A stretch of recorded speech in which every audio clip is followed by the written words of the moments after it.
யாரு இல்ல யாரு கூட வரேன்னு சொல்றாங்க? ஃபர்ஸ்ட் பகுதியில தாவீது ஏத்தியனாகிய அகிமெலேக்கும் செரியாவின் குமாரனும் யோவாபின் சகோதரனாகிய அபிசாயிலும் அபிசாயிலா இப்ப கூட என்ன சொல்றாரு? நான் உங்க கூட வரேன் அப்படின்னு சொல்றாரு. இப்ப அபிசாயும் இவரும் இந்த தாவீதும் சேர்ந்து நடு இரவுலே கடந்து போறாங்க. நடு இரவுலே அங்க போகும்போது பாளையத்தில் இருக்கிற எல்லாரும் தூங்கிட்டு இருக்காங்க. இந்த கொலை செய்யும்படி வந்த தாவீதை பிடித்து கொலை செய்யும்படி வந்த இந்த சவுல் ரதத்திலே தூக்கி கொண்டிருக்கிறார். இவருடைய தலைமாட்டில் ஈட்டி குத்தப்பட்டிருக்கிறது. பக்கத்துல தண்ணி வச்சிருக்கிற சொப்பு இருக்கு. இதை பாத்திரத்துல தாவீது கூட வந்த தாவீது உடன்படையாக ஒரு தீர்மானம் பண்ணாங்க. இன்னைக்கு இவரை கொண்டு தீர்த்திட வேண்டியதான். கருத்து நம்ம கையில ஒப்பு கொடுத்துட்டாரு. ஏற்கனவே ஒரு விஷயம் ஒப்பு கொடுத்தா இந்த தாவீது சவுலை அப்ப காப்பாற்றி விட்டுட்டார். அவருடைய வசனத்துடைய பொங்கலை ஓரத்தை மாத்திரம் அனுப்பிட்டு அதை காட்டி விட்டு விட்டார். ஆனா அந்த சவுல் திரும்ப இந்த தாவீதை கொலை செய்யும்படி வருகிறார்.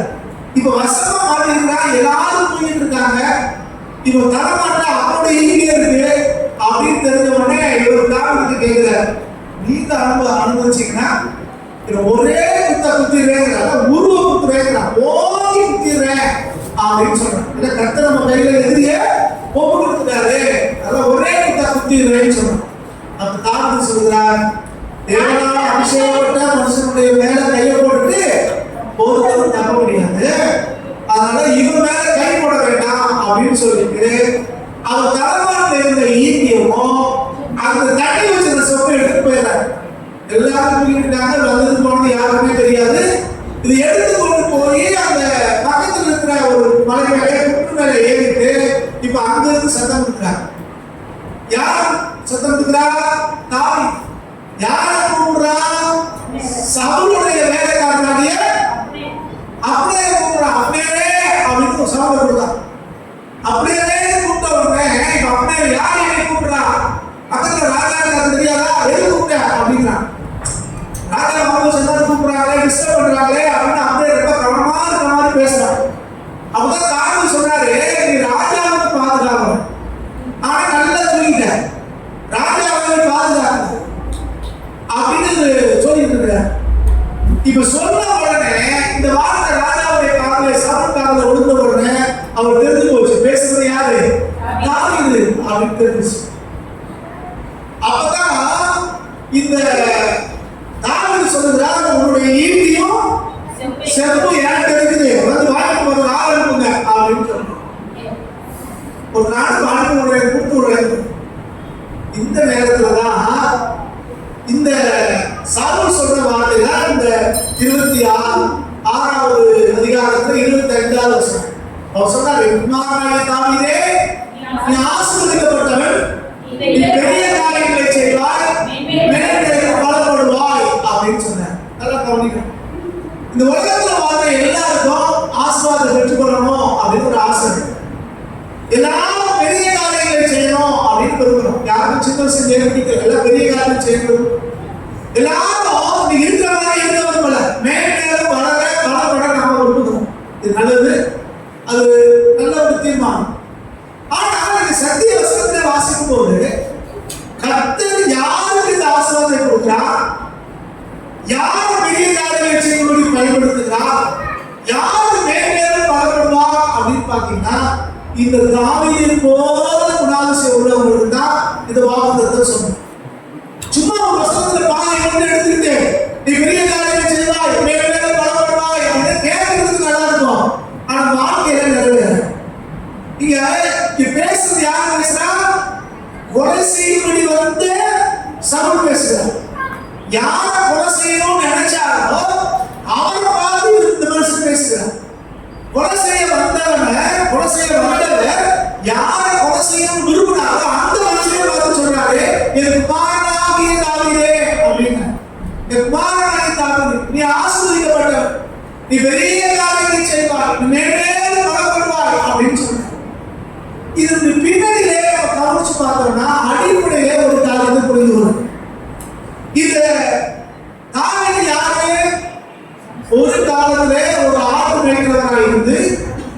தேவனாலே தெரிந்து கொள்ளப்பட்டு சாமுவேலாலே இந்த சமஸ்த இஸ்ரவேலுக்கு ராஜாவாக அபிஷேகம் பண்ணப்பட்டார்.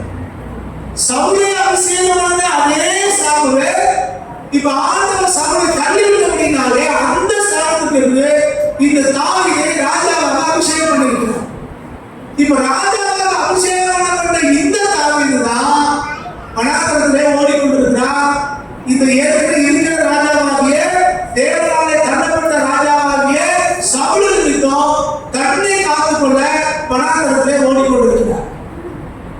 இப்போ யாருக்கு பயந்து ஓடுகிறாரோ அந்த மனுஷன் தான் இப்ப கைவசிட்டு இருக்கிறார். நீங்கள் நானும் என்ன செஞ்சிருப்போம்? கர்த்தாவே ஸ்தோத்திரம், ஏறி வந்து தன்னால பத்திரிக்கிற மாட்டிருச்சு அப்படின்னு. ஆனா தாவீது அப்படி இல்லை. நான் ஒரு மேல கை போட மாட்டேன். புரிந்து கொள்ளு. ராஜாவாக அபிஷேகம் பண்ணப்பட்ட வேண்டிய தாவீது இப்ப சவுலை கொண்டிருந்தா உடனே ராஜாவாயிடலாம்.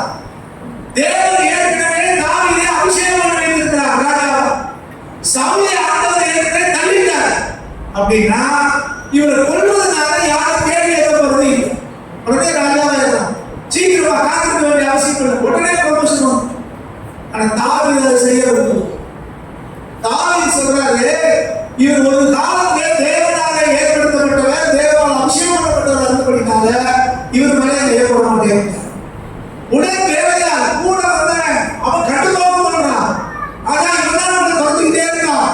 இப்ப 3000 பேர் வந்திருக்கான். வசமா சிக்கிருந்தான். இவனை போட்டு தூக்கிடுவாங்க.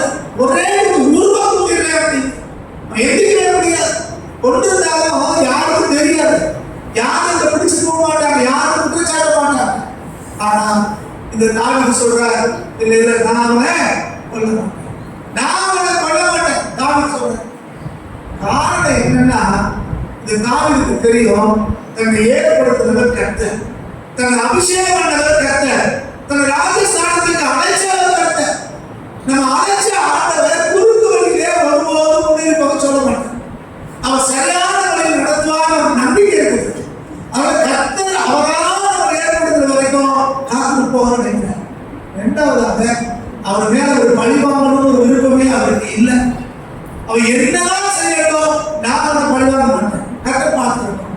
அப்படியே விட்டு கொடுத்தபடினாலே, அவர் மன்னிச்ச அப்படின்னாலே ஆண்டவர் இந்த வாக்குத்தத்தத்தை இந்த தாவீதுக்கு எதிர்கொள்ளவே கற்றுக் கொடுக்கிறார். நீ ஆசீர்வதிக்கப்பட்டவன், நீ பெரிய காரியங்களை செய்வாய், மேன்மேலும் வளரும். அப்ப நாம இன்னைக்கு ஆசீர்வதிக்கப்படணும்னா, நாம பெரிய காரியங்களை செய்யணும்னா, நாம மேன்மேலும் பலப்படணும்னா, இது தாவீதுடைய குணாதிசயம் நமக்கு தெரியும். நம்மளை எதிர்க்கிறவங்க, நம்மளை அவமானப்படுத்துறவங்க, நம்மளை நிந்திக்கிறவங்க, நம்மளை காயப்படுத்துறவங்க, நம்மளை வீழ்த்தணும் நினைக்கிறவங்க, நம்மளை கொள்ளணும் நினைக்கிறவங்க, யாரா இருந்தாலும் சரி, அவருடைய மனப்பூர்வமாய் மன்னிக்க வேண்டியவர்களாக இருக்கும். மனப்பூர்வமாய் மன்னிக்கணும். ஒருவேளை அவங்களுக்கு எதிராக என்னதான் செஞ்சாலும் அல்லது அவங்களே வந்து நம்மளோட சிக்கினாலும் அவங்க ஒண்ணுமே நம்ம செய்யறாங்க. கர்த்தர் பார்த்துக்குவாருங்கிற ஒரு நம்பிக்கை நமக்கு தேவை. அந்த விசுவாசம் நமக்கு தேவை. இவர்களை நம்ம விட்டு விடும் போது கர்த்தர் நமக்காக விட்டு செய்கிற ஆண்டவராக இருக்கிறார். அது மாத்திரமல்ல, நம்மை தேவன் எதற்காக தெரிந்து கொண்டாரோ, நம்மை தேவன் எதற்காக அழைத்தாரோ அந்த நோக்கத்தை நம்ம வாழ்க்கையில அவர் நிறைவேற்றுகிற கர்த்தராக இருக்கிறார். இது நிறைய நம்ம பார்க்கலாம். ஒரு சில காரியங்கள் மாத்திரம் நீங்க முன்னாடி வைக்க விரும்புகிறேன். இப்ப முதலாவதாக இந்த சவுலுடைய காரியம் நமக்கு நல்லா தெரியும். தேவனாலே தள்ளப்பட்டு போன மனுஷன். ஆனா சாதனை இருக்கிறார், தேவனாலே தள்ளப்பட்டுக்கிட்டான். ஆனா தேவனாலே ஏற்படுத்தப்பட்ட தாவீது அவன் சிக்கியிருக்கிறான். தள்ளப்பட்ட மனுஷன் இங்க சிக்கியிருக்கிறான். கொலை செய்ய வந்தவன் சிக்கியிருக்கிறான். பழிவாங்க வந்தவன் சிக்கியிருக்கிறான். ஆனா இதுதான் வாய்ப்பு என்று தாவீது பயன்படுத்தாம தாவீது சொல்லுகிறார், இல்லை செய்யப்படும். இன்னும் வேடிக்கை என்னன்னா, அவன் உயிரோடு இருந்தது மாத்திரமல்ல, பக்கத்துல மலையில இருந்துட்டு ராஜாவுடைய மீட்காப்பாளர்னு சொல்றான். நீ ராஜாவை பாதுகாக்க வேண்டும்னாச்சே, நீ தூங்கலாமா? இப்ப ராஜாவை நீ பாதுகாக்க ரச்சனை இருந்தானா என்று ராஜாவுக்காக பேசுகிறார். அப்ப எந்த அளவுக்கு இது தாவீதுடைய மனசு பக்குவப்பட்டு இருப்பார், எந்த அளவுக்கு அவன் ஆண்டவருக்காக தாவீது வளர்ந்திருக்கிறார்.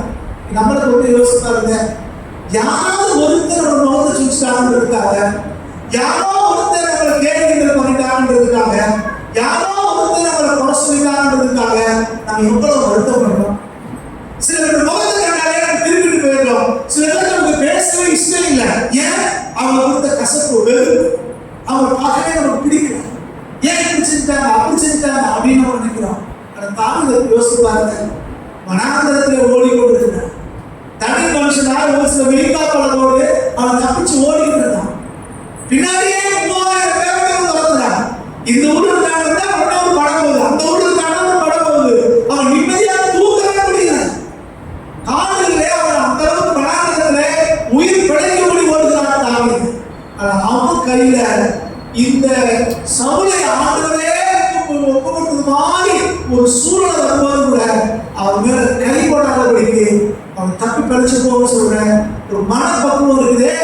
இதுதான் இன்னைக்கு ஆவிக்குரியவர்களுக்கு தேவையான ஒரு குணம். பல நேரங்கள் நம்ம பேசுகிறோம், மன்னிக்கணும்னு சொல்றோம், மறக்கணும்னு சொல்றோம், நாங்களாம் சகோதரர்கள் சொல்றோம், ஒரே குடும்பம்னு சொல்றோம். ஆனா நமக்குள்ள அந்த குணம் இருக்கா? மேலும் நம்ம பலப்படணும்னா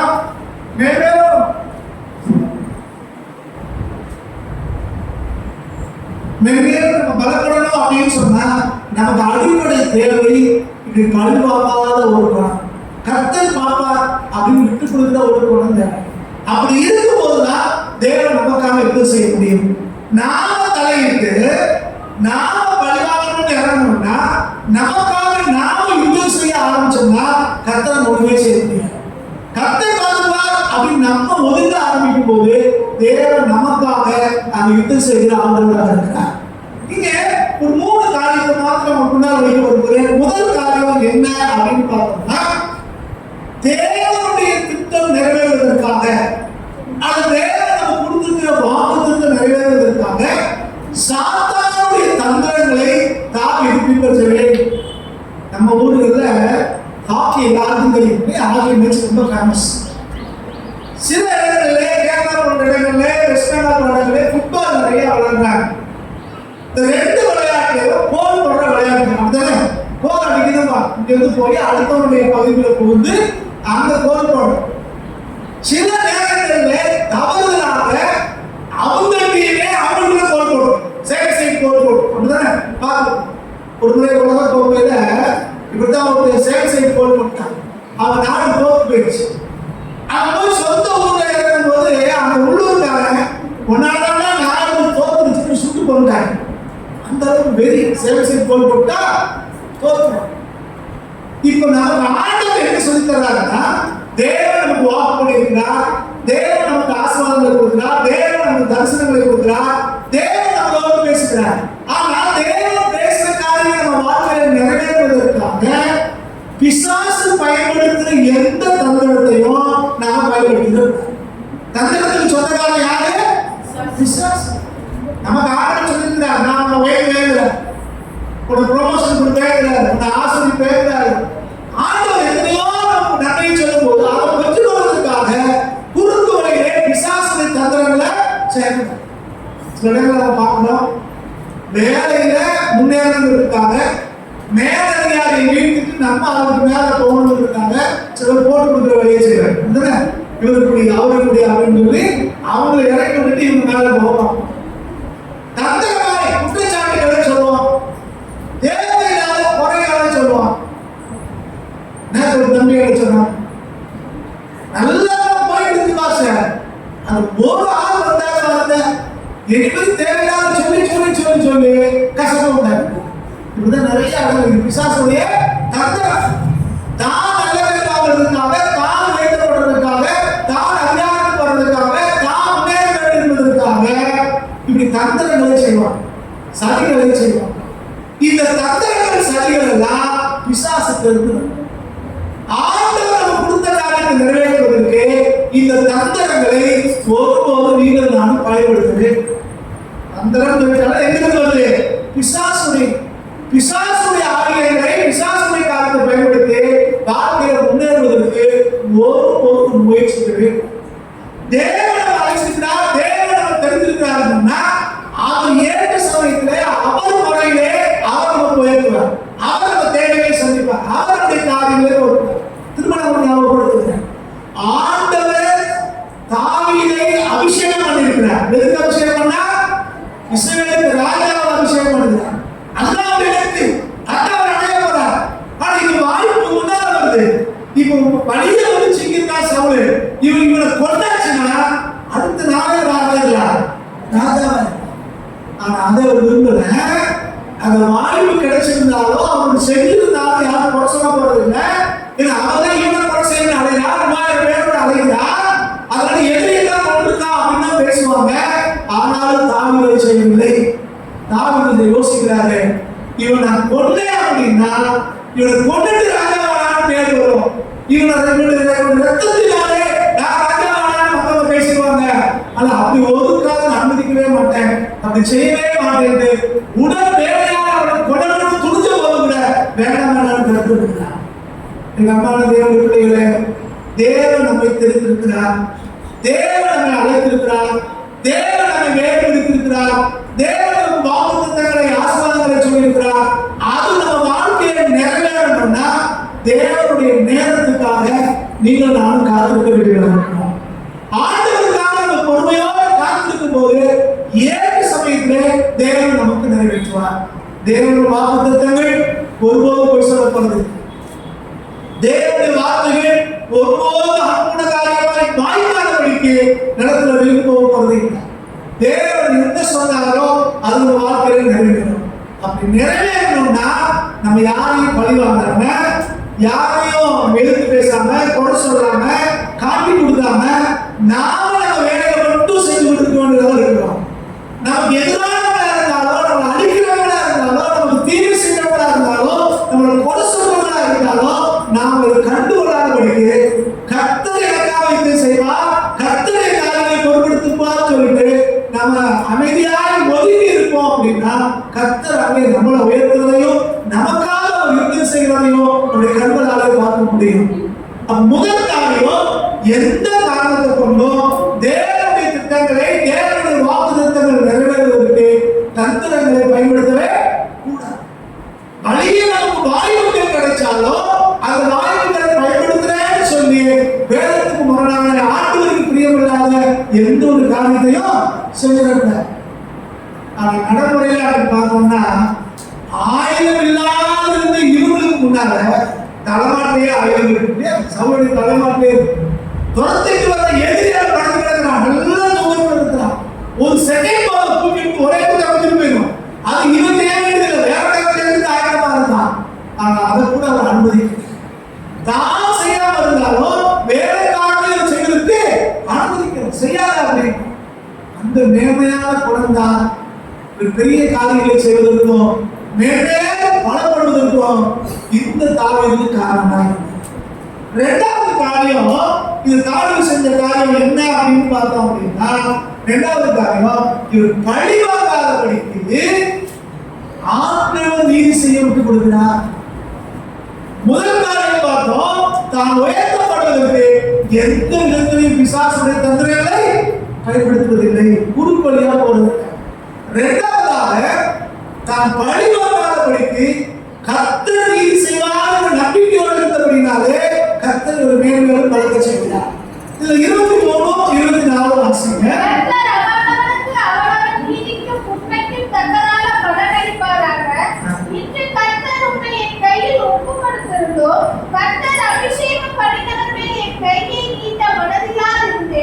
இதோ உம்முடைய ஜீவன் இன்றைய தினம் என் பார்வைக்கு எப்படி அருமையாய் இருந்ததோ அப்படியே என் ஜீவன் கர்த்தரின் பார்வைக்கு அருமையாய் இருப்பதினால் அவர் என்னை எல்லா உபத்திரவத்திற்கும் நீங்களாக்கி விடும்.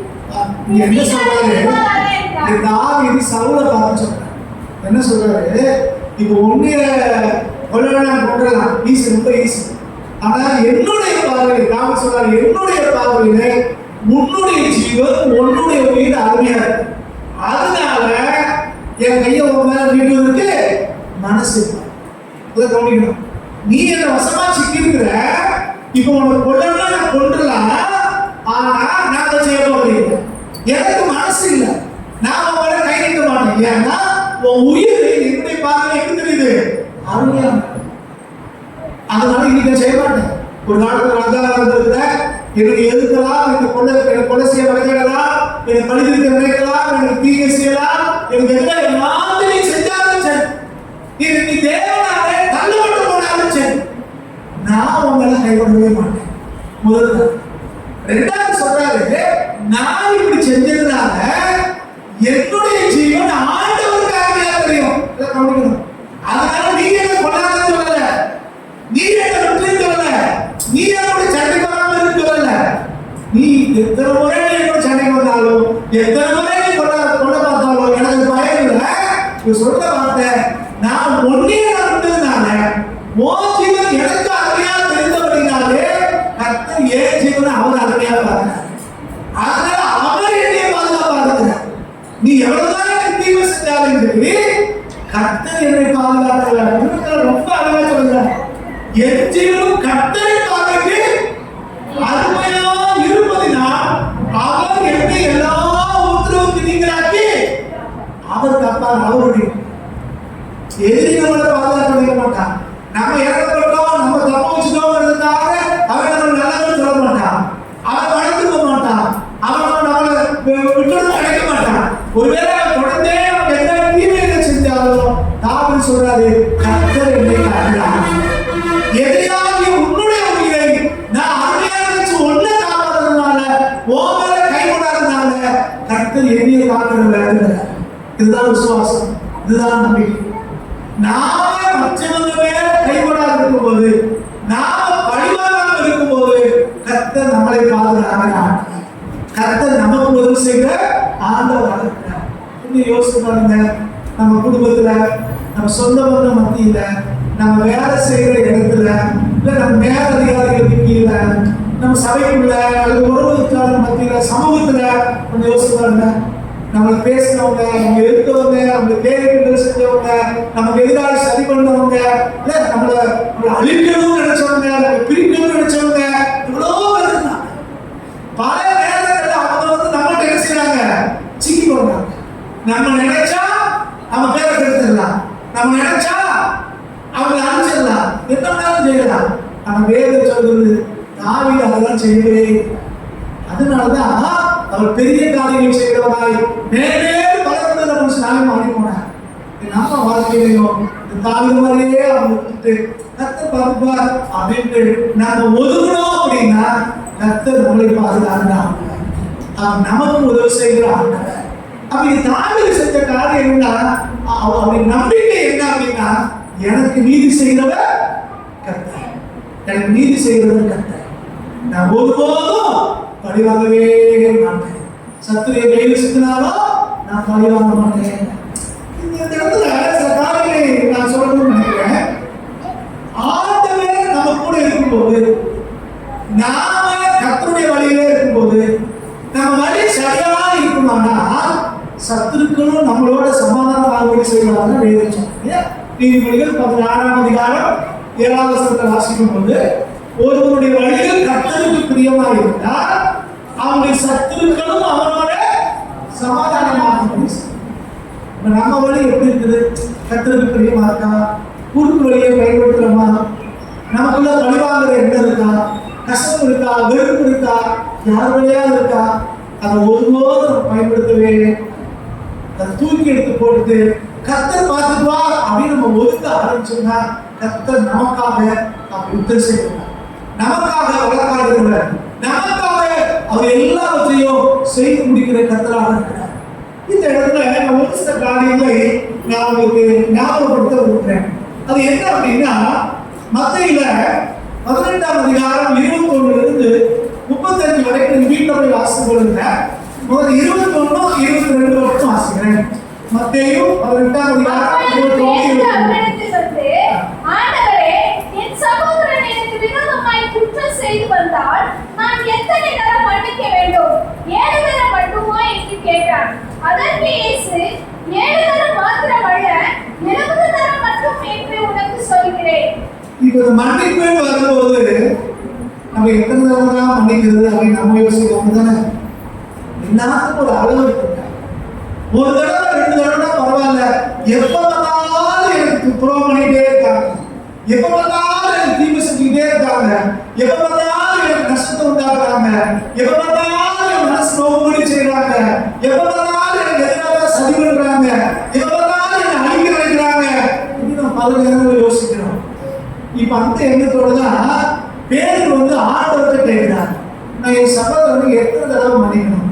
7 தடவையோடு கேட்கிறான். ஏன்னா அந்த நாட்களில் 7 பரிபூரணம் ஆண்டுடைய நண்பர் நினைச்சாங்க. அப்படி 7 தடவை மன்னிச்சாச்சுன்னா போதுமா அப்படின்னு கேட்கிறார். அப்ப ஆண்டவர் சொல்றார், 7 முறை இல்லை, எத்தனை முறை? 7 எத்தனை? 490 முறையா? அப்படி இல்லை. ஆக்சுவலா என்ன அர்த்தம் சொல்லிருக்கா, மேத்ஸ் படிச்சவங்களுக்கு தெரியும். 7 × 10⁻⁷. 7 × 10⁻⁷. அப்ப எத்தனை முறை? இன்ஃபினிட்டி. அளவுக்கு அதிகமானது. கால வரையறையே கிடையாது. எத்தனை முறை அவன் தப்பு பண்ணாலும் நீ அவனை மன்னி, எத்தனை முறை அவன் தீமை செஞ்சாலும் அவனை மன்னி, எத்தனை முறை அவன் காயப்படுத்தினாலும் அவனை மன்னி, எத்தனை முறை அவனை கொலை செய்ய நினைச்சாலும் அவனை மன்னி. அதான் இவனை கவனிக்கணும். ஆண்டவர் பேதுருவை பார்த்து அவன் மனதுக்கு அவனை மன்னிச்சிரு, ஓட்டு வந்து மன்னிப்பு கேட்டா மன்னிச்சிரு, ஓட்டு வந்து அவன் சமாதானம் ஆயிட்டானா மன்னிச்சிரு, அல்லது ஒருத்தன் திருப்பி கொடுத்துட்டானா மன்னிச்சிரு அப்படின்னு சொல்றாங்க. கண்டிஷனே ஆண்டவர் வைக்கிறார். எத்தனை முறை தப்பு செஞ்சாலும் சரி நீ அவனை மன்னிச்சுட்டே இருக்கு. இதுதான் வேதம் நமக்கு போதிக்கிறதுக்கும் உலகம் நமக்கு போதிக்கிற வித்தியாசம். நாம் இதுட்ட அந்த மனநிலை இருக்கு. ஏற்கனவே தொடர்ந்து சிக்கலாம், அன்னைக்கே போட்டு தள்ளிருக்கலாம். ஆனா அன்னைக்கு விட்டான். ஆனால் தாவீதை திரும்பவும் சவுல் துரத்திக்கிட்டே தான் இருக்கார், திரும்பவும் அவர் துரத்திக்கிட்டே இருக்கார். ஆனாலும் இது தாவீது சோர்ந்து போவே திரும்ப திரும்ப மன்னிச்சுட்டே இருக்கார், திரும்ப திரும்ப மன்னிக்கிறார். நம்மளும் கூட நமக்கு எதிராக இருக்கிறவங்கள இந்த மாதிரி மன்னிக்க ஆரம்பிச்சோம்னு வச்சுக்கோங்க, தேவனுடைய குணாதிசயம் நமக்குள்ள வருது. இந்த சமத்தை சொல்லிட்டு ஆண்டவர் ஒரு ஓமையை சொல்லுகிறார், எப்படி மன்னிக்கணும் அப்படின்னு சொல்றார். ஒரு ராஜா இருந்தாரா, அந்த ராஜா வருஷ கடைசியில கணக்கு பார்க்கிறார். தன்னிடத்துல கணக்கு வாங்கினவங்கள திருப்பி கொடுத்துட்டாங்களா அப்படின்னு செக் பண்ண சொல்றார். அப்போ வேலைக்காரங்க சொல்றாரு, இல்ல இங்க ஒரு இருந்தா அவன் 10,000 தினார் கடன் வாங்கியிருக்கான், அவன் இன்னும் திருப்பி செலுத்துறாங்க. உடனே அப்ப ராஜா ஏமாத்த பார்க்கிறானா, அவன் பிடிச்சு கொண்டு வா, அவன் மனைவி பிள்ளைகளை கொண்டு வா, சொத்து செலவெல்லாம் கொண்டு வா, உடனே ஜெயில போடு அப்படின்னு ராஜா சொல்றார். உடனே போய் அவனை பிடிச்சி இழுத்துட்டு வராங்க.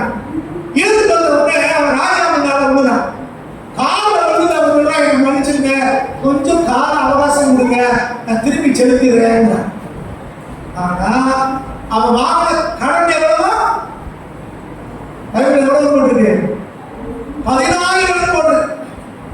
வேற கணக்கு சொல்றாங்க, 10,000 தினார் அப்படின்னா ஒரு மனுஷனுடைய வாழ்நாள் சம்பாத்தியம். டெய்லி வேலைக்கு போய் வாழ்நாளா சம்பாதிச்சாதான் 14,000 சம்பாதிக்க முடியும். அப்படின்னா இப்ப இவங்க கணக்கு பண்றது எவ்வளவு? 10,000. அவங்க திருப்பி செலுத்தணும்னா வாழ்நாளா உழைச்சா கூட இதை கட்ட முடியாதுங்கிறாங்க. அவ்வளவு கடன் பண்ணிருக்காங்க. இவங்க பார்த்துட்டு இப்ப ராஜா சொல்றாரு, மனதுருகி இறக்கப்பட்டு, சரி இவன் திருப்பி கட்டிக்க மாட்டான், இவனை பழிவாங்கிறது புரோஜனம் கிடையாது, இவன் ஜெயில போறது புரோஜனம் கிடையாது, இவன் தான் சம்பாதிக்கிறவன், இவனையும் ஜெயில போட்ட என்ன ஆகும் சொல்லிட்டு அவன் விடுதலையாரு அப்படின்னு அவன் விடுதலையாக்குறான். இது 10,000 கடன்பட்ட இந்த மனுஷன் விடுதலையாகி மன்னிக்கப்பட்டு அவன் ரோட்ல வரான். ரோட்ல வரும்போது அங்க ஒருத்தன் வர்றான், இன்னொரு வேலைக்காரன், அவன் 100 தினார் சம்பளம் கடன் போட்டுருக்கான். இவன் அவனை பார்த்த உடனே இவன் அவன் கழுத்தை நெரிக்கான். கழுத்தை நெரிச்சிட்டு 100 தினார் எப்படி கூட்டாம இருப்பா அப்படின்னு மிரட்டி உருட்டி அடிச்சு கொண்டு போய் ஜெயில போட்டான். இது 3வது வேலைக்காரன் பார்த்து போய் ராஜா சொன்னான், நீங்க அவனை மன்னிச்சீங்க, 10,000 வாங்கின மன்னிச்சிட்டீங்க, ஆனா 100 வாங்கின மன்னிக்கல அப்படின்னு உடனே அவனை பிடிச்சிட்டு வாங்குறாங்க. அது போதும் கொண்டு அவன் இழுத்துட்டு வாங்கன்னு சொல்லி இழுத்துட்டு வர சொல்லி அங்கே நீ அவனுக்கு அழைப்பித்து என்ன ஊழியக்காரனா? பொல்லாத ஊழியர். யார் சொன்னாரு? மன்னிப்பு பெற்றவன, விடுதலை ஆனவன என்ன சொல்றாரு? பொல்லாத ஊழியக்காரனே, நீ கொண்டபடியினால் நீ என்னை வேண்டிக் கொண்டபடியினால் அந்த கடன் முழுவதையும் உனக்கு மன்னித்து இந்த விட்டேன். கடன் முழுவதையும் முடித்து விட்டேன். நான் உனக்கு இறங்கினது போல நான் உனக்கு இறங்கினது போல நீயும் உன் உடன்வேலைக்காரருக்கு இறங்க வேண்டாமோ என்று நீயும் சொல்லி, உடன்பிறப்புகளுக்கு இறங்க வேண்டாமோ என்று சொல்லி அவனுடைய ஆண்டவன் கோபமடைந்து அவருடைய ஆண்டவன் கோபமடைந்து அவன் பட்ட கடனையெல்லாம் தனக்கு கொடுத்து தீர்க்கும் அளவும் தீர்க்கும் அளவும் உபாதிக்கிறவர்களிடத்தில் அவனை உபாதிக்கிறவரிடத்திலே அவன் ஒப்புவித்தான். உபாதிக்கிறவனை யாரு? அடிக்கிறவன், உபத்திரவம் பண்றவன், தண்டனை நிறைவேற்றுறவன், சாட்டையை வச்சு அடிக்கிறவன், அவனை கூடாது. நல்லா கவனிக்கணும். இந்த 1000 தினார் கடன்பட்டானே, இவனுக்கு ஆண்டவன் மன்னிச்சுட்டான், ராஜா மன்னிச்சுட்டான். ஆனா இவன் அடுத்தாலும் மன்னிக்காதனால இவனை என்ன செஞ்சுட்டாங்க? உபாதிக்கிறவன் எழுதிட்டான். கொஞ்சம் வசனம் தெளிவா கவனிக்கணும். இதை சொல்லிட்டு ஆண்டவர் சொல்றா, நீங்களும் உங்கள் சகோதரனை மன்னிக்கலன்னா நீங்களும் அவனவன் தன் சகோதரன் செய்த தப்பிதங்களை மனப்பூர்வமாய் மனப்பூர்வமாய் மன்னியாதிருந்தால் என் பரமபிதாவும் உங்களுக்கு எங்கள் பரமபிதாவும் உங்களுக்கு இப்படியே செய்வார். சீசர்கள் சொன்னார். அப்ப என்ன அர்த்தம்? நம்மள ஆண்டவர் மன்னிச்சுட்டார், நம்மள ஆண்டவர் விடுதலை ஆக்கிட்டார், நாம அவருடைய பிள்ளைகளாக மாறிப்போம். ஆனா நம்மளை முறைச்சவங்க, நம்மளை திட்டினவங்க, நம்மளை பத்தி சாலையா பேசுறவங்க, நம்ம மனசை காயப்படுத்துறவங்க, நம்மளை அவமரியாதையா நடத்துறவங்க, தீங்கு செஞ்சவங்க, துரோகம் செஞ்சவங்க, நமக்கு எதிராக நஷ்டங்களை உண்டாக்குறவங்க, இவங்கெல்லாம் இருக்காங்களே, இவங்க நம்ம மன்னிக்கிறோம்னா என்ன? ஆண்டவர் நம்மளை தண்டிக்க மாட்டாரு, அவர் அன்புள்ளவர், ஆண்டவர் அடிக்க மாட்டாரு. ஆனா என்ன செய்வாரா? நம்ம கொண்டு போய் யாரை கொடுத்துருவாங்களா? உபாதிக்கிறவங்க அடுத்தவங்க கொடுத்துருவாங்க. இப்ப அடுத்தவங்க நமக்கு என்ன செய்வாங்க? உபாதி. ஏன் நமக்கு உபத்திரம் வருது? ஏன் இவ்வளவு கஷ்டங்கள் நமக்கு வருது? ஏன் இவ்வளவு துன்பம் வருதுன்னு பார்த்தோம்னா அதுல ஒரு காரணம் வேணும் சொல்லுது, நம்ம அடுத்தவங்களை மனப்பூர்வமாய் மன்னிக்கணும். நான் மட்டும் ஏமாதே பார்த்துருக்கேன், நான் எதையுமே கண்டுக்கல அப்படின்னு சொல்லணும். வேதம் சொல்லுது, மனப்பூர்வமாய் மன்னிக்காவிட்டா கர்த்தரை மன்னிச்சது போல நான் அடுத்தவங்களை மனப்பூர்வமாய் மன்னிக்கலன்னா எது கொண்டு இருப்பாங்களா? புரிந்து கொள்ளுங்கள். இயேசு கிறிஸ்துவை தெய்வமா ஏற்றுக்கொண்டு ஆண்டவர் நம்மளை மன்னிக்கல அப்படின்னா மரணத்துக்கு பின்னால நமக்கு உபத்திரம். இயேசு கிறிஸ்து நம்மளை மன்னிக்காவிட்டால் மரணத்துக்கு பின்னால நமக்கு உபத்திரம். நாம அடுத்தவர்களை மன்னிக்கலன்னா மரணத்துக்கு முன்னால உயிரோடு இருக்கும் போதே நமக்கு உபத்திரம். எதுவுமே வசனம் புரியுது? கர்த்தர் நம்மளை மன்னிக்கலன்னா மரணத்துக்கு பின்னாலதான் உபத்திரம். நாம அடுத்தவங்களை மன்னிக்கலன்னா இந்த பூமியில இருக்கும் போதே உபத்திரம் ஒண்ணு வேணும். ஷாக்கா இருக்குல்ல? கர்த்தர் நம்ம பாவத்தை மன்னிச்சார், சாபத்தை மன்னிச்சாரு, ரட்சித்தார், மறுபடியும் வருத்தப்பட்டார், அபிஷேகம் பண்ணார். ஆனா நம்மளை பார்த்தா அவர் சொல்றார், எப்படி அது விடுதலையாக்கப்பட்ட ஊழியக்காரன் பொல்லாத ஊழியக்காரன் சொன்னாரோ அதே மாதிரி நம்மளை பார்த்தா அவர் என்ன சொல்லுவாரு? பொல்லாத ஊழியக்காரன், பொல்லாத விசுவாசம், பொல்லாத பிள்ளை, உன்னை எங்க எங்க விட்டு கொடுக்க போற? பாதிக்கிறோம். இப்ப நமக்கு ஒரு கேள்வி, அவன் தான் திரும்ப திரும்ப செய்யறானே, திரும்ப திரும்ப தீமை செய்யறானே, திரும்ப திரும்ப கெட்ட பேர் உண்டாக்குறானே, அவன் திருந்தவே இல்லையே, அவன் எனக்கு தீங்கு செஞ்சுக்கிட்டே இருக்காங்களே, அவன் எனக்கு ஏற்படுத்த இழப்பு அவரே இல்லையே, எனக்கு இவ்வளவு தாய் இருக்கு. நம்ம சொல்றோம், உன்னை புரிந்து கொள்ளுங்க. நாம அடுத்தால மன்னிக்கணுங்கிறதுனால அவங்களுடைய தகுதியை பார்த்து கருத்து மன்னிக்க சொல்லல. அவங்க திருந்திட்டாங்க, மன்னிச்சுட்டாங்க, அவங்க மன்னிப்பு கேட்டாங்க, மன்னிக்க சொல்லல. ஆண்டவர் சொல்றார், நான் ஒன்ன மன்னிச்சிருக்கேன், அதனால அவனை மன்னி. நீ அவனை மன்னிக்கலன்னா உனக்கு தான் பிரச்சனை. கடந்த காலத்துல நடந்ததை பார்த்து அவனை மன்னிக்க சொல்லல, எதிர்காலத்துல உனக்கு என்ன நடக்கும்னு பார்த்து அவனை மன்னிக்க. வசனத்தை கவனிக்கிறீங்களா? கடந்த காலத்துல அவங்க நம்ம தீமை செஞ்சிருக்கலாம், நம்ம துரோகம் பண்ணிருக்கலாம், நம்ம காயங்களை ஏற்படுத்திருக்கலாம், நமக்கு நஷ்டங்களை ஏற்படுத்திருக்கலாம். அதை பார்த்து அவனை மன்னிக்கல. நீ அவனை மன்னிக்காத இருந்தா எதிர்காலத்துல ஒன்னும் பாதிக்கிறவங்க ஒப்பு கொடுக்க வேண்டியதா இருக்கும். அதனால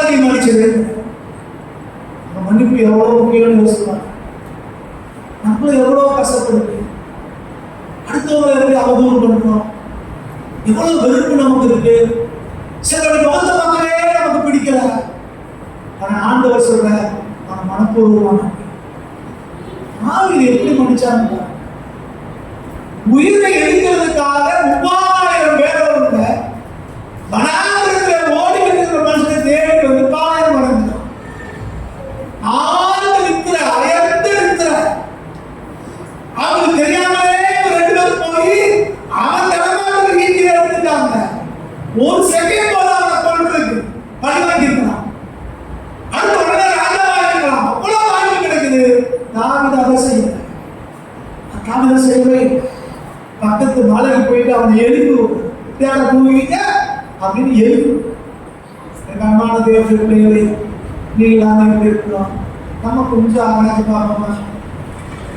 நம்ம சொந்த குடும்பத்துல, நம்ம உறவு ஜனங்கள் மத்தியில, ஸ்நேகிதர் மத்தியில, விசுவாசிகள் மத்தியில எவ்வளவு பேரை பத்தி நமக்குள்ள கசப்பு இருக்கு, எவ்வளவு பேர் நமக்கு வெறுப்பு இருக்கு, எவ்வளவு பேருக்கு வாய்ப்பு கிடைச்சா பழிவாங்களோங்கிற ஒரு மனதும் நமக்குள்ள இருக்கு. கொஞ்சம் யோசிப்பாங்க. வேதம் சொல்றது, நீங்க ஆசிரியப்பட்டவர்களாய், நீங்க பெரிய காரியங்களை செய்தவங்களா, மேலும் நீங்க பலப்படணும்னா நீங்க எதிரிகளை மன்னிச்சா, சத்துருக்களை மன்னிச்சா, நம்ம எதிராளிகளை மன்னிச்சா, பழிவாங்குதல் நம்ம தலையிடவே. மூணாவதா ஒரு காரியம் சொல்லணும். மூணாவது காரியம் பாருங்க, இப்படி செஞ்சபடினாலே கர்த்தர் ஆசீர்வதிச்சார். இப்படி செஞ்சதுனால ஒரு விசேஷ ஆசீர்வாதம் தாங்க இருக்கும். அது என்னது அப்படின்னு கவனிச்சீங்கன்னா, அந்த 26வது வசனத்தினுடைய அதிகாரம் 26ஆம் அதிகாரம் 26ஆம் அதிகாரம் 25வது வசனத்தை வாசிங்க. 26 25. அப்பொழுது சவுல் தாவீதை நோக்கி, என் குமாரனாகிய தாவீதே, நீ ஆசீர்வதிக்கப்பட்டவன், நீ பெரிய காரியங்களை செய்வாய், மென்மேலும் பலப்படுவாய் என்றார். அடுத்து என்ன? அப்படியே தாவீது தன் வழியே போனார். சவுலும் தன் ஸ்தானத்துக்கு. இப்போ பழிவாங்காதபடினாலே, கசப்பு இல்லாதனால, வெறுப்பு இல்லாதனால அவன் மன்னிச்சுட்டாரு, விட்டு விட்டாப்புல, உயிர் நுழைக்க வாய்ப்பை திரும்ப கொடுக்குறாரு. இப்ப கொல்ல வந்தாலும் அவன் வாழ்க்கை ஆசீர்வதிச்சுட்டான். அடுத்த வசந்த பின்பகுதி சொல்றது, தாவீது தன்படியே. இப்ப தாவீது எந்த வழியில போறானோ அந்த வழியில தொடர்ந்து போயிட்டே இருக்கான். அந்த வழி எங்க கொண்டு போய் விடுது? சிங்காசனத்துல கொண்டு போய் ராஜாவா கொண்டு போய் நம்மளை பழிவாங்கிறதுக்காக, நிந்திக்கிறாங்க, அவமானம் பண்றாங்கிறதுக்காக இவன் தன் வழியை விட்டு விலகவே தன் வழியே போனார். 53ல ஏசாயா 53ல வாசிக்கும் போது கர்த்தருடைய சிலுவை பாதையாக வாசிக்கிறோம். அவன் அடிக்கப்படுகிற ஆட்டை போல வாய் திறவாது, மயிர்கத்திருக்கிற ஆட்டை போல அவன் வாய் திறவாதான் வாசிக்கிறோம். இதை கவனிக்கணும். ஆண்டவர் அங்கே பிரதான ஆசாரியரோடோ ஆளுநர்களோடோ போர்ச்சேவரோடோ அவர் வாக்குவாதம் செய்யவில்லை. அவர் தனக்காக வழக்காடவில்லை. வேதத்தில் வாசிக்கிறோம், அவருடைய சத்தம் வீதிகளிலே கேட்கப்படவில்லை. சத்தம் கேட்கலையா? தெருவுக்கு கேட்க. இன்னைக்கு கணவன் மனைவி ஒரு சின்ன பிரச்சனை கூட வீட்டுக்குள்ள ஒரு சவுண்ட் எங்கே இருக்குது? ரோட்டு கேட்டு அவங்க ரொம்ப சண்டமா அப்படின்னு ஒரு கூட்டம் வரும். நீங்க சிறுதையை அடுத்து பண்ண போகிறா அவர் வாய்க்கிற மாதிரி இருந்தார். நல்லா கவனிக்கணும். சண்டை போடல, எதிர்த்து பேசல, ஆனால் ஆண்டவர் பின்வாங்கவும் இல்லை. ஆண்டவர் போற வழி போயிட்டே இருக்காரு. சண்டை மாட்டாரு, எதிர்த்து பேச மாட்டாரு, ஆனா பின்வாங்கவும் மாட்டாரு. அவர் வழிய போயிட்டே. வின்சென்ட் சர்ச்சில் ஒரு இடத்துல சொல்றாரு, பலமுறை கொஞ்சம் நின்று ஞாபகம், நம்ம வெற்றி நோக்கி போய்கொண்டு இருக்கும் போது வழியை குறைக்கிற நகைகளெல்லாம் பார்த்து கல்லை எடுத்து இருந்து கொண்டிருந்தார். சரியான நேரம் விளக்கை அடைய. நீங்க நிறைய பேர் அனுபவம் எதுக்குறா சண்டை பண்ணா எழுதுறாங்க. நீங்க பேசிக்கலாமே, நீங்க இப்படி சொன்னீங்களாமே அப்படி ஒவ்வொரு நாளும் சாதிச்சுட்டு இருந்தா நம்ம போற வேலையை முடிக்க முடியும். நம்ம வழி பயணத்தை தொடர முடியும். ஒவ்வொருத்தரையும் சண்டை போட்டுட்டே அது நம்ம வேலை. எதிர வந்தா உள்ள வந்தா வாய்ப்பு கிடைச்சிச்சு ஆனாலும் அந்த பழிவாங்காதபடிக்கு அப்படியே விட்டு தாவீது தன் வெளியே போனான்.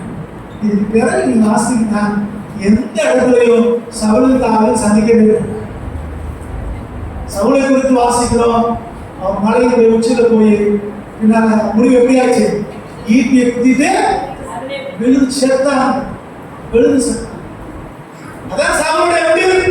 ஆனா தாவீது சமஸ்த இஸ்ரவேலுக்கும் ராஜா ஆனான். நம்ம வழியில போயிட்டு எத்தனை பேர் நம்ம கெடுதல் செய்ய வந்தாலும், எத்தனை பேர் நம்ம தீமை செய்ய வந்தாலும், எத்தனை பேர் நமக்கு எதிராக பேசினாலும், காயங்களை ஏற்படுத்தினாலும் நம்ம ஒருபோதும் பழி வாங்காம, பதில் செய்யாம, மனப்பூர்வமா இறக்கப்பட்டு அவங்க மன்னிச்சுட்டு அவங்க செல்லாம செய்யணும். அவங்க பேசுறதா பேசணும், எனக்கு ஒண்ணுமே இல்லை, நான் என் வழியில போயிட்டே இருப்பேன் அப்படின்னு நம்ம கொடுத்த பொறுப்பை நம்முடைய வாழ்க்கையில சரியாக நிறைவேற்றி நம்ம கடந்து போயிட்டு இருந்தோம்னா, நம்ம எதற்காக தேவன் தெரிந்து கொண்டாரோ, எதற்காக வேறு பிடித்தாரோ, எதற்காக அழைத்தாரோ அந்த இடத்தை நீங்கள் அடைய முடியும். ஆனா இருக்கிறவங்க பேசுறவங்க அவங்க தெரியும் என்ன ஆகும் நமக்கு தெரியாது. அது நமக்கு முக்கியம் என்ன, கர்த்தர் அறிவார். இன்றைக்கு தேவன் நம்ம இடத்துல ஒரு கேள்வியை கேட்கிறார், நம்மகிட்ட ஆண்டவர் ஒரு காரியத்தை எதிர்பார்க்கிறார். இங்க நீங்கள் நான் எப்படி இருக்கிறோம், நம்முடைய குணம் எப்படி இருக்குது, நம்ம பேச்சுவார்த்தை எப்படி இருக்குது, நம்ம மனசுல யாரை பத்தி எது நினைக்கிறோம், யாரை பத்தியாவது நமக்குள்ள கசப்பு இருக்கா, வெறுப்பு இருக்கா, மன்னிக்க முடியாத தன்மை இருக்கா, சிலர் வந்து அவதூறு பண்றோமா, சிலர் முகத்தை பார்க்க விரும்பலையா, சிலரோட பேசுறத நம்ம விரும்பாம ஒதுங்கி போறோமா, இது யோசிக்க வேண்டிய ஒரு நேரம், நம்மை நாமே நிதானித்து அறிய வேண்டிய ஒரு நேரம். ஆண்டவர் சொல்றார், நீங்க நன்மையாக இருந்தால் பாதிக்கிறவங்களே நம்ம இன்னைக்கு மன்னிக்கிறோம்னா, இன்னைக்கு நம்ம மற்றவங்களை மன்னிக்கிறோம்னா நமக்கு என்ன கிடைக்குமா, உபத்திரவம் தான் கிடைக்கும். நம்ம மன்னிக்க வேண்டியது ஆண்டவர் எதிர்பார்க்கிறோம். ஏன் நம்ம மன்னிக்க சொன்னா, அவர் நம்ம மன்னிச்சிருக்கிறாரு, அதனால நாம் அடுத்தவங்க மன்னிக்கணும். எதிராக இருக்கிறவங்க நம்ம எப்படி வேணாலும் இருக்கட்டும், எத்தனை வேணாலும் நீங்க செய்யலாம். அழகா ஆண்டவர் சொன்ன போயிட்டு 7 முறை திரும்ப திரும்ப தப்பு செய்யலாம், திரும்ப திரும்ப நம்ம நீங்க செய்யலாம், திரும்ப திரும்ப காயப்படுத்தலாம், திரும்ப திரும்ப வேதனைப்படுத்தலாம், என்ன வேணாலும் மன்னிக்கணும். சரி பண்றாங்க, அவமானப்படுத்துறாங்க, எப்படியாவது ஒண்ணுமில்லாம ஆக்கி நினைக்கிறாங்க. கர்த்தர் நம்மளோடு இருக்கிறார். அவர்தான் நம்ம ஆண்டவர் சொல்றார், அவன் மன்னிச்சுக்கோ மன்னிச்சுக்கோ. வேத வசனத்துப்படி நீங்கள் நான் மன்னிக்க ஆரம்பிச்சோம்னா, நீங்கள் நான் அவர் ஆண்டவர் பார்த்துவார் அப்படின்னு விட்டுட்டு நாம நம்ம வழியிலே நம்ம பயணத்தை தொடருவோம் அப்படின்னா நம்ம அடைய வேண்டிய வெற்றியை அடைய முடியும். கர்த்தர் நம்மளை ஆசீர்வதிப்பார். நம்முடைய பெரிய காரியங்களை செய்யும்படி அவர் நம்மளை பலப்படுத்துவார். மேன்மேல் பலப்படுவாய் சொல்ற வேத வசனத்தின்படி மேன்மேல் ஒவ்வொரு நாளும் வர வர தேவனோட விருத்தியை செய்திருக்கிறார். அவர் வாழ்க்கைய இன்னைக்கு இருக்கிற நிலைமையிலிருந்து அடுத்தபடிக்கு முன்னேறணுமா, இன்னைக்கு இருக்கிற ஆஸ்வாதத்தோட அதிகாத ஆஸ்வாதம் நம்ம வேணுமா, பெரிய காரியம் செய்யறவர்களால் நீங்களாலும் மாறணுமா, அடிப்படையில் மன்னிக்கிற சுபாவம் நமக்கு தேவை. கொள்ள வந்தவர்களையும் மன்னிக்கிற சுபாவம், எவ்வளவுதான் தீமை எவ்வளவுதான் ஏற்படுத்தினாலும் அவர் மன்னிக்கிற சூழ்நிலை, அந்த சூழல் நமக்கு தேவை. கொஞ்சம் மகாராஜ் பாப்பா இருக்கிற எழுது நின்று ஆதரவு பார்க்கணும். எழுத முடிஞ்ச எல்லாரும் நின்று கொள்ளணும், முடியாதவர்கள் தாவீதுக்குள்ள இருந்த அந்த குணாதிசயம், தாவீதுக்குள்ள இருந்த மன விருப்பம், தாவீதுக்குள்ள இருந்த அந்த இறக்கம், தாவீதுக்குள்ள இருந்த மன்னிக்கிற சுபாவம் இன்னைக்கு நமக்குள்ள இருக்கா? கொஞ்சம் மனத்திரையில யோசித்து பாருங்க. நம்ம மனசுல நம்ம ஒரு சிலையை உருவாக்கி அதுல சில பேர் அடைச்சி வச்சிருக்கோமே, அது நம்ம கூட பிறந்தவங்களா இருக்கலாம், நம்ம குடும்பத்தாரா இருக்கலாம், பெற்றோராய் மாமனார் மாமியாரா இருக்கலாம், உறவு ஜனங்களா இருக்கலாம், சிநேகிதமாரா இருக்கலாம், சக விசுவாசிகளா இருக்கலாம், ஊருக்காரர்களா இருக்கலாம், சில அதிகாரிகளா இருக்கலாம், எதுவா இருந்தாலும் சரி ஆண்டவர் நீங்க மன்னிக்க முடியும் நம்மளை ஏவுகிறார். ஏன் முறை அவரை மன்னிக்கிறாரு, அப்பதான் நீங்க ஆசீர்வதிக்கப்பட முடியும், அப்பதான் நீங்க பெரிய காரியங்கள் செய்ய முடியும், அப்பதான் நீங்க பலப்பட முடியுங்கிறாரு. நம்ம கொஞ்சம் ஆராய்ச்சி பார்க்கலாம். யாரையாவது நம்ம கஷ்டப்படுதுன்னா இந்த நிமிஷம் அறிக்கையிடுவோம் ஆண்டவர்கிட்ட. நாம அவங்க மன்னிக்கிறதுக்கு அவங்க இங்க தேவையில்லை. நாம அவங்க மன்னிப்பதற்கு அவங்க நம்மகிட்ட வந்து மன்னிப்பு கேட்க வேண்டியதில்லை. நாம அவங்களை மன்னிப்பதற்கு அவங்க மனதில் அவசியம் இல்லை. நாம அவங்களை மன்னிப்பதற்கு அவங்களால உண்டான இழப்பு சரி செய்யப்படணும்னு அவசியம் இல்லை. மன்னிப்பது நம்மளே இருக்கிறது. மன்னிப்பு நம்மளே இருக்கிறது. ஆண்டவருடைய கருத்தில் அப்படியே விட்டு கொடுக்கணும். கொஞ்ச நேரம் நம்ம ஆராய்ச்சி பார்த்து யாரெல்லாம் ஆளுங்களெல்லாம் நம்ம கசப்பு இருக்கு, வெறுப்பு இருக்குன்னு யோசிச்சு பாருங்க. எங்க தேவ சமூகத்துல மனப்பூர்வமாய் அவங்களை மன்னிங்க. யார் முகமெல்லாம் நமக்கு ஞாபகப்படுதோ, யாரெல்லாம் தேவன் நமக்கு ஞாபகப்படுத்துறாரோ அவங்க எல்லாரும் தேவ சமூகத்தில் சொல்லுங்க, அவரே உங்களுடைய சமூகத்துல அவங்க மன்னிக்கிறாங்க. அவங்க எதெல்லாம் பேசினவங்க தான், எங்களை அவமானப்படுத்தினவங்க தான், நிந்திச்சவங்க தான், எங்களை எதிர்த்து பேசினவங்க தான், எங்களை பழிவாக நினைச்சவங்க தான், அழிக்க நினைச்சவங்க தான். ஆனால் அவங்க மன்னிக்கிறாங்க. சொல்லுவோமா? தேவ சமூகத்துல கர்த்தர் கேட்டுக்கொண்டிருக்கிறார். தேவ தூதர்கள் கேட்டுக்கொண்டிருக்காங்க. விசுவாசம் கேட்டுக்கொண்டிருக்கிறார். உள்ளத்துல ஆழத்துல இருக்கு மன்னிக்க வேண்டிய எல்லாரையும் மன்னிக்கணும்னா கஷ்டமான ஒரு காரியம் தான். ஆனா நீங்கள் நானும் தப்பி படைக்கணும்னா, நீங்கள் நானும் உபதிரவத்துக்கு தப்பணும்னா, பிதாவினுடைய ஒப்பு கொடுத்தது நம்ம தப்பிக்கணும்னா ஒரே வழி மற்றவர் மன்னிக்க வேண்டியது. நீங்கள் நான் ஆசிரியப்பட்டு பெரிய காரியம் செய்வதால் மேலும் பலப்படணும்னா நான் மற்றவர்களை மன்னிச்சே அவங்க இருக்கிறார்கள். மன்னிக்கிறது தான் கிடைக்கும். Thank you Jesus. தேங்க்யூ. கர்த்தர் என்னோட பேசியிருக்காரு. நான் மனப்பூர்வமாக இவங்க மன்னிக்க விரும்புகிறேன்னு சொல்றவங்க கொஞ்சம் வாயில இருந்து கதை சொல்லணுமா?